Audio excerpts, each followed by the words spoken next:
ایک چھوٹے سے خاموش قصبے میں جو گھنے جنگلوں کے درمیان واقع تھا ایک پرانا اسکول تھا۔ ہر سال جب ہیلووین قریب آتا تو قصبے میں ایک عجیب سی خاموشی چھا جاتی۔ مشہور تھا کہ اسکول میں ایک بھوت ہے اور ہر بچہ جانتا تھا کہ پرانی لائبریری کے قریب جانا خطرناک ہو سکتا ہے۔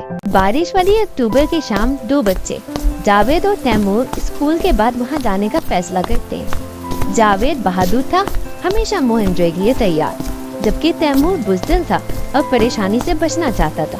لیکن ایک سال جاوید نے تیمور کو اس مہم میں شامل ہونے پر قائل کر لیا تھا کہ وہ بھوت کی حقیقت کو سامنے لائیں گے۔ جنگل کے کنارے ایک بوڑھے کہانی سنانے والے حکیم صاحب رہتے تھے۔ وہ اپنی ڈراؤنی کہانیوں کے لیے مشہور تھے اور کہا جاتا تھا کہ وہ پرانے اسکول کی تاریخ جانتے ہیں۔ جاوید اور تیمور نے ان سے ملنے کا فیصلہ کیا۔ جب حکیم صاحب خوبصورت موسم کو دیکھنے کے لیے اپنے جھونپڑے سے باہر نکلتے ہیں تو سامنے سے دیکھتے ہیں کہ دو بچے چلے آ رہے ہیں جنہوں نے اسکول کے کپڑے پہنے ہوئے ہیں۔ جب وہ بچے آپ کے پاس پہنچتے ہیں تو ان میں سے ایک بچہ جس کا نام جاوید تھا وہ آپ سے پوچھتا ہے، حکیم صاحب ہمیں اسکول کے بھوت کے بارے میں کچھ بتائیں۔ حکیم صاحب جن کی سفید داڑھی تھی اور چمکتی ہوئی آنکھیں، انہوں نے جواب دیا، بہت سال پہلے ایک طالبہ وانیہ لائبریری سے غائب ہو گئی اور کبھی واپس نہیں آئی۔ کچھ لوگ کہتے ہیں کہ اس کی روح ابھی بھی اسکول کے حالوں میں گھومتی ہے، کچھ کھوئی ہوئی اور گھبرائی ہوئی اور کسی چیز کی تلاش میں۔ تیمور کانپتے ہوئے پوچھتا ہے، کیا آپ کو لگتا ہے کہ بھوت واقعی ہے؟ حکیم صاحب تیمور کی بات پر حامی بڑھتے ہیں اور جواب دیتے ہیں، حقیقی ہو یا نہ ہو، جو اس کی تلاش میں جاتے ہیں وہ اکثر کچھ اور بھی پاتے ہیں۔ تیمور کے خوف کے باوجود جاوید نے عزم کیا اور جوش سے کہا، ہمیں آج رات لائبریری جانا ہوگا۔ جب اندھیرا چھا گیا تو بچے ایک پچھلی کھڑکی سے اسکول میں چپکے سے داخل ہوئے۔ ہال میں خوفناک خاموش تھے، ان کے قدموں کی آواز گونج رہی تھی۔ جب وہ لائبریری کے قریب پہنچے تو جاوید نے مشورہ دیا،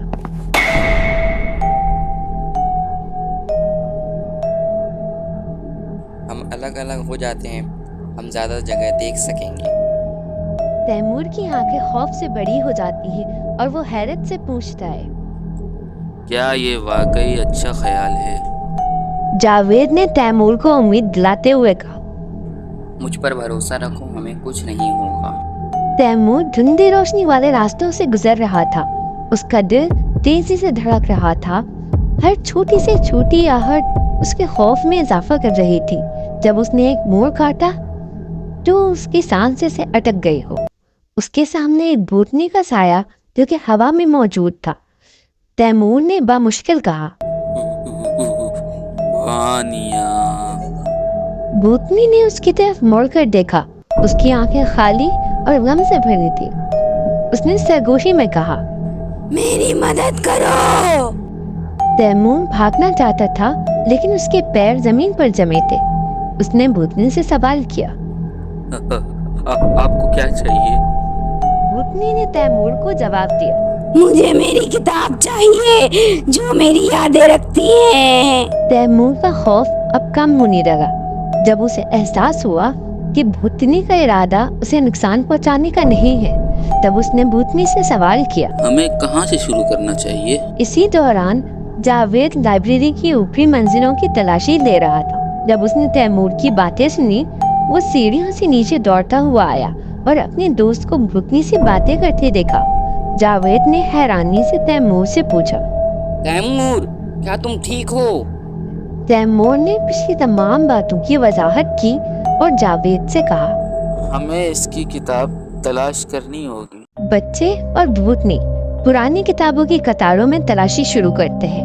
گھنٹے گزر گئے اور جب وہ تقریباً ہارنے والے تھے تو تیمور نے ایک پرانی چمڑے کی جلد والی ڈائری تلاش کی جو انسائکلوپیڈیا کی قطار کے پیچھے چھپی ہوئی تھی۔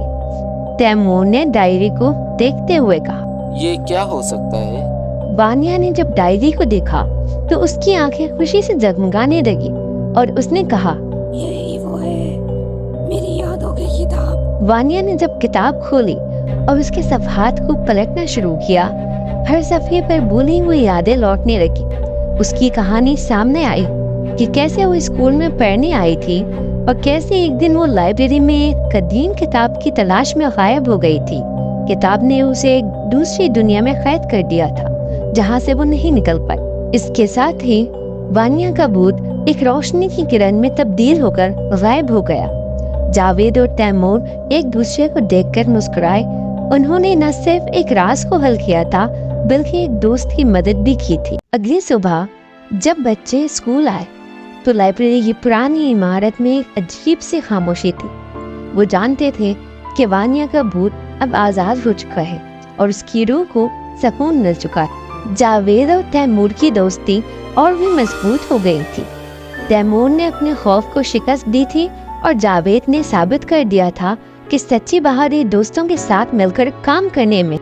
اسکول کی لائبریری اب بھی پرانی اور پراسرار تھی، مگر اس کے اندر ایک نیا راز چھپا تھا کہ دو دوستوں کی مہم جوئی اور ایک بھوتنی کی کہانی جسے ہمیشہ یاد رکھا جائے گا۔